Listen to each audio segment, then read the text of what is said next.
আজকের ক্লাসে সবাইকে স্বাগতম জানাচ্ছি। আমরা গত ক্লাসগুলোতে দেখেছিলাম যে কিভাবে একটা পরিপূর্ণ পিএইচডির যতগুলো সেকশন আছে এগুলো কিভাবে ডিজাইন করা যায়। তো আজকে আমরা শিখব যে কিভাবে আমরা লেয়ারের নাম দিব, কিভাবে আমরা যে ব্যাকগ্রাউন্ডের যে ইমেজগুলো আছে এগুলোর নাম কি দিব, ব্যাকগ্রাউন্ড বা বিভিন্ন শেপ আছে, বিভিন্ন লাইন আছে, এই লেয়ারগুলোর নাম কিভাবে ক্রিয়েট করতে হবে। তো আমরা বিশেষত যখন আমরা কন্টেন্ট ইউজ করব এগুলোর জন্য বিশেষ করে কোনো নাম দেওয়ার কোনো দরকার নেই, কিন্তু আমরা যখন স্পেসিফিক কোনো ব্যাকগ্রাউন্ড ইউজ করব এরকম শেপ, তখন আমরা অবশ্যই এটার নাম বিজি দিব বা ব্যাকগ্রাউন্ড। দেখুন আমি এখানে সবগুলোতেই প্রায় বিজি লিখে রাখছি, বিজি মানে ব্যাকগ্রাউন্ড।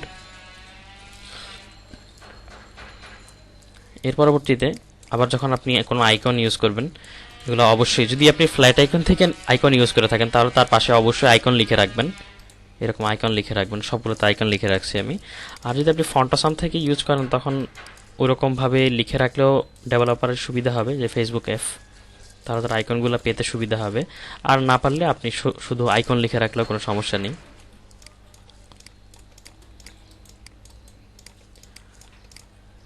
এবং আরেকটা জিনিস আছে যে আমরা তো ব্যাকগ্রাউন্ড ইউজ করলাম, বাট আরও একটা জিনিস রয়ে যায় যেটা হচ্ছে এগুলোর নাম দিতে হবে লাইন, 1 পিক্সেল বা 2 পিক্সেল, 3 পিক্সেল, 4 পিক্সেল, এরকম যেগুলো আমরা ইউজ করি লম্বা, এগুলো অবশ্যই লাইন দিতে হবে।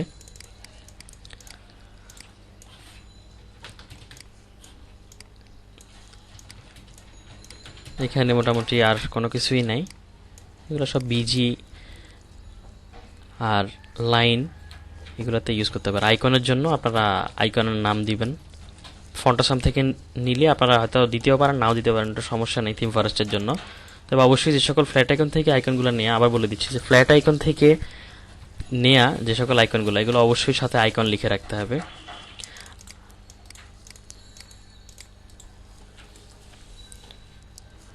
আসলে আমরা কিভাবে এখানে ফোল্ডারগুলোকে কিভাবে গ্রুপ করব বা কিভাবে সেকশনের নাম দিবেন ওইটা একটু দেখে নেই। যেমন এটা হচ্ছে একটা হেডার সেকশন, তো আমি এখানে শুরুতেই একটা, আপনারা অবশ্যই এগুলোকে কলাপস করে রাখবেন, কলাপস করে দিবেন কাজ শেষে।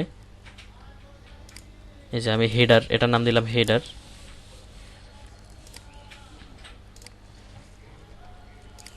দ্বিতীয় সেকশনটা হচ্ছে অ্যাবাউট সেকশন, তাই অ্যাবাউটের নাম দিয়েছি। এরপরে আছে service, what we do, service section, তার একটা সার্ভিসের মধ্যে পড়ে যে সার্ভিস, এখানে 6টা সার্ভিস আছে, এখানে প্রগ্রেস হিসেবে দিলাম আমি। এটা হচ্ছে পোর্টফোলিও, এটা হচ্ছে কোয়ালিফিকেশন, এটা হচ্ছে কাউন্টার বা ফান ফ্যাক্ট যেটাই দেন, টেস্টিমোনিয়াল, এটা হচ্ছে ব্লগ, এটা হচ্ছে গেট ইন টাচ, আর এটা হচ্ছে আমাদের ফুটার।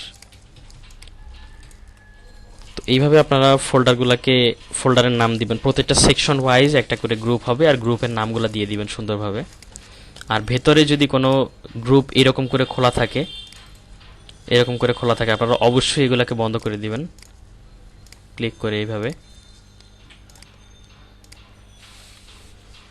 এইভাবে প্রতিটা গ্রুপকে আপনারা কলাপস করে দিবেন। এক্সপান্ড করা যতগুলা ফাইল আছে সবগুলাকেই এইভাবে করবেন আপনারা। তো সবাইকে ধন্যবাদ, আগামী ক্লাসে আবার দেখা হবে।